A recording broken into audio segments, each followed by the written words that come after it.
हम उधर द्विघात समीकरण में बड़ी मेहनत कर रहे थे, बड़े बड़े सवालों को आपको दे रहे थे, लेकिन जो नया सिलेबस आया है उसमें मैंने देखा तो द्विघात समीकरण दिखाई नहीं पड़ा। तो इसलिए आज समांतर श्रेणी की मैं शुरुआत करता हूँ। ये अच्छा चैप्टर है और आपके कोर्स में है। तो इसमें क्या होता है, तमाम श्रेणी आप बना सकते हैं। जैसे कल्पना करिए 2 4 6 8, 1 2 3 4, 1 5 9 10 11, इस प्रकार के तमाम श्रेणी की कल्पना आपके दिमाग में है। ऐसी श्रेणी की हम बात कर रहे हैं, वह श्रेणी जिसमें लगातार पदों का अंतर समान होता है। जैसे 2 4 6 8 10, ये उदाहरण मैंने दिया। 4 में से 2 घटाओगे 2 आएगा, 6 में से 4 घटाओगे 2 आएगा, 8 में से 6 घटाओगे 2 आएगा, 10 में से 8 घटाओगे 2 आएगा। इसका मतलब ये श्रेणी इस नियम का पालन कर रही, लगातार पदों का अंतर समान है, तो इसलिए ये समांतर श्रेणी होगी। इसे शॉर्ट में हम एपी से व्यक्त करते हैं। ये एपी श्रेणी कह सकते हैं या इसे समांतर श्रेणी कह सकते हैं। व्यापक रूप में इस श्रेणी को, व्यापक रूप श्रेणी का ये होता है ए प्लस डी, ए प्लस 2d, ए प्लस 3d। ये आपका श्रेणी का व्यापक रूप है। इसमें ए प्लस डी से ए घटाओ तो डी आएगा, ए प्लस 2d से ए प्लस डी घटाओ तब क्या आएगा, ए प्लस डी से ए घटाओगे, ए प्लस डी से ए घटाओगे तो डी आएगा, ए नहीं आएगा डी आएगा।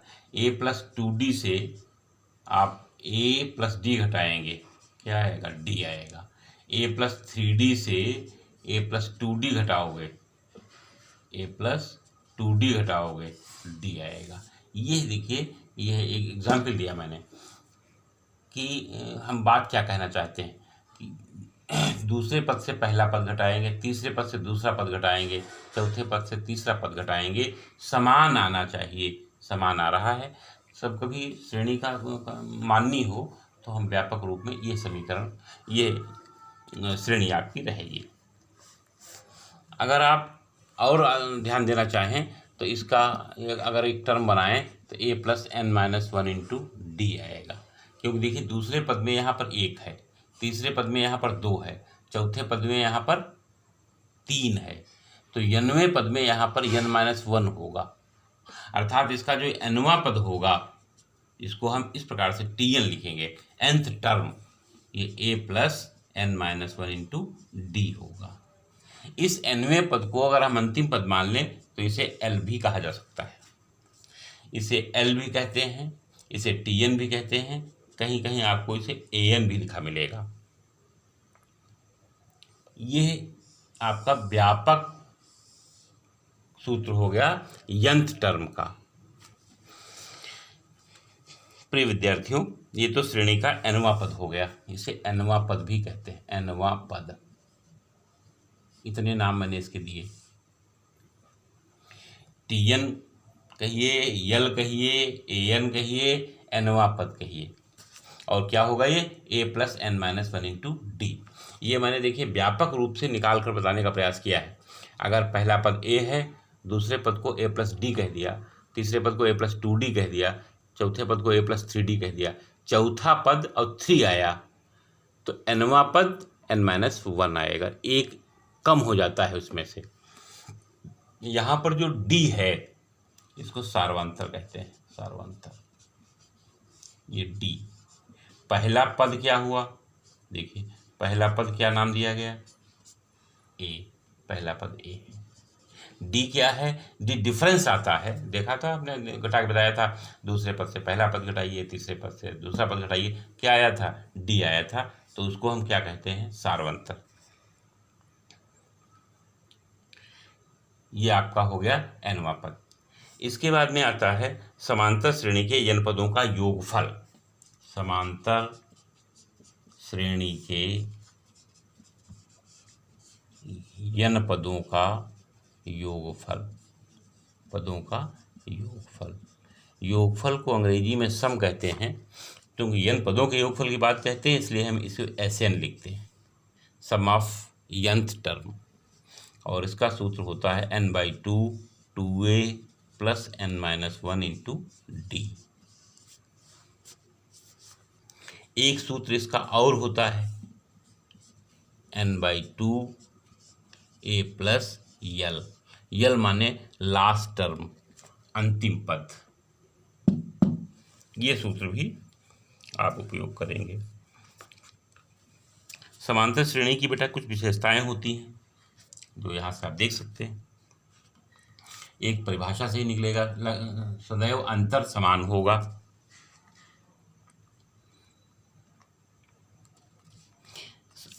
एक और विशेषता होती है, समांतर श्रेणी के प्रत्येक पद में किसी अचर का योग कर दिया जाए, घटाना कर दिया जाए, गुणा या भाग कर दिया जाए तो परिणाम में प्राप्त श्रेणी भी एक समांतर श्रेणी होती है। यह बड़ी महत्वपूर्ण विशेषता है।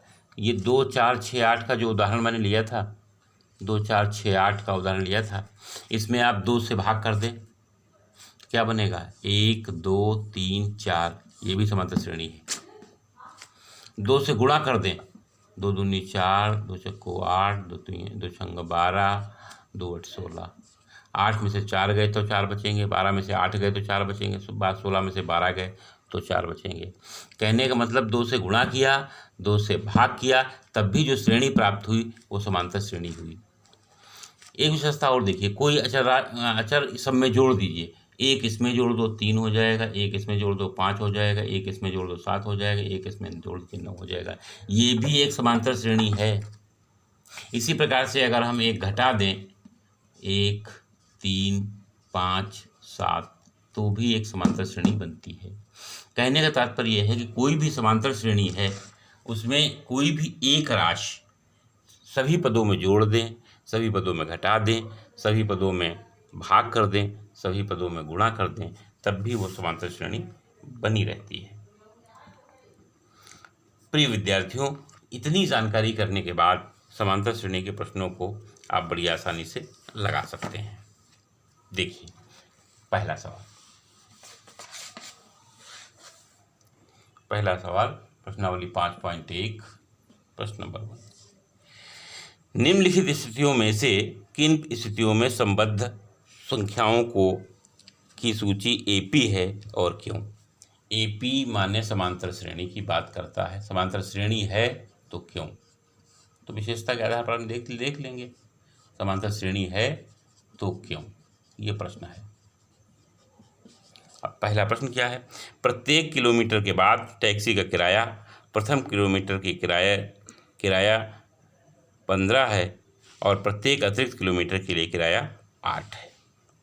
प्रथम आप 15 है, इसके बाद में अगला किलोमीटर जब आएगा तो प्रत्येक अतिरिक्त किलोमीटर के लिए किराया 8 है। इसका मतलब 1 किलोमीटर किराया 15, अगले प्रत्येक किलोमीटर किराया 8, तो 2 किलोमीटर का किराया कितना हो जाएगा?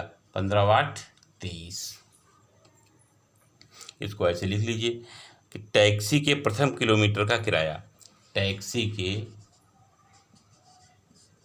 प्रथम किलोमीटर का किराया बराबर 15 रुपये। अगले प्रत्येक किलोमीटर किराया तो 2 किलोमीटर, दूसरे किलोमीटर किराया, दूसरे किलोमीटर का किराया कितना? 8 रुपये। तीसरे किलोमीटर किराया, किलोमीटर का तो कहने का मतलब प्रथम किलोमीटर 15 रुपये हो गया, दूसरा किलोमीटर का जो 8 रुपये होगा और 15 रुपये पहले किलोमीटर का होगा। इसका मतलब ये निकला कि 15 + 8, 2 किलोमीटर अगर आप चले हैं तो 15 8 23 रुपये किराया आपका हो गया। तीसरा किलोमीटर चलोगे तो तीसरे किलोमीटर किराया तो 8 रुपये है, और लेकिन 2 किलोमीटर तक का किराया 23 हो गया, तो तीसरे किलोमीटर किराया जो आपका होगा वो 23 + 8 अर्थात 31 हो जाएगा, और यह आपका 23 हो जाएगा। दूसरे किलोमीटर किराया 8 और पहले किलोमीटर किराया 15 और +8 बराबर 23। तीसरे किलोमीटर किराया तो 8 है, लेकिन 23 रुपये आपके बन चुके हैं, 8 उसमें और जुड़ेगा। इसका मतलब ये निकला 15 + 8 23, 23 और 8 31, तो 15 पहला हो गया, दूसरा हो गया 23, तीसरा हो गया 31, और अगला अगर आप निकालना चाहेंगे तो क्या आएगा 39। और अगला जो 39 आएगा तो ये श्रेणी कौन है, 23 में से 15 घटाओगे 8 बचेगा, 31 में से 23 घटाओगे 8 बचेगा, 39 में से 31 घटाओगे तो 8 बचेगा। और इस प्रकार क्या कहेंगे आप, ये समांतर श्रेणी है, ये समांतर श्रेणी है क्योंकि सर्वांतर 8 है।